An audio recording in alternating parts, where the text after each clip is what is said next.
دا جنت جنت دا جنت جنت دا جنت جنت دا جنت جنت وطن دا جنت جنت دا جنت جنت دا جنت جنت. مؤسسه تمویلات خود حاصل در سال 2024 از ریاست محترم در افغانستان بانک جواز فعالیت خود را اخذ نمود و در سال 2025 1404 فعالیت خود را در ولایت کندوز شروع نموده است. خوشبختانه حاصل تا پایان ماه سرطان 1405 250 مشتری را از طریق تمویل مالی مرابحه به ارزش 85 میلیون افغانی تمویل مالی نموده در بخش‌های زراعت، مالداری، آبیاری.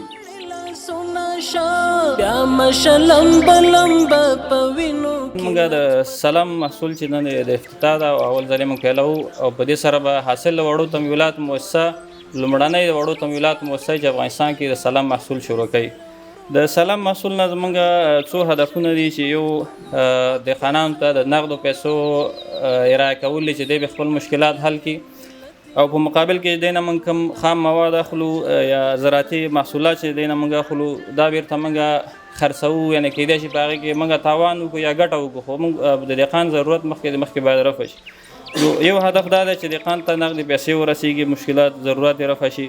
بل به د دې نه زموږ هدف دا چې دغه مسؤلیت موږ مارکیټ سره وصل کړو، د دې لپاره مارکیټ پیدا کړو، که سبا له موږ سلام کوو که نه کوو چې دغه دهقان مارکیټ سره وصل شي.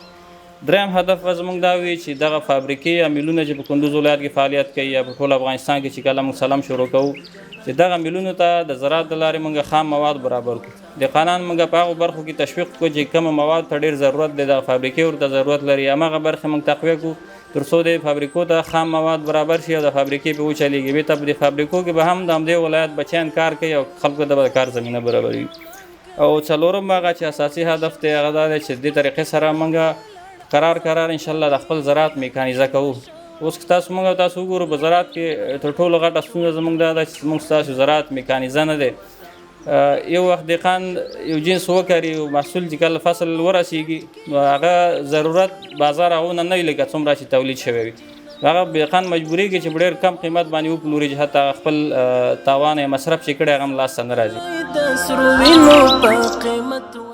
ریاست زراعت همیشه در قسمت حمایت از پروژه ها خصوصا پروژه حاصل که همیشه هماهنگ با ریاست زراعت بوده قدردانی خاص میکنند. دلته براشد وی نظام د شریعت وطن دا جنت جنت وطن دا جنت جنت وطن دا جنت وطن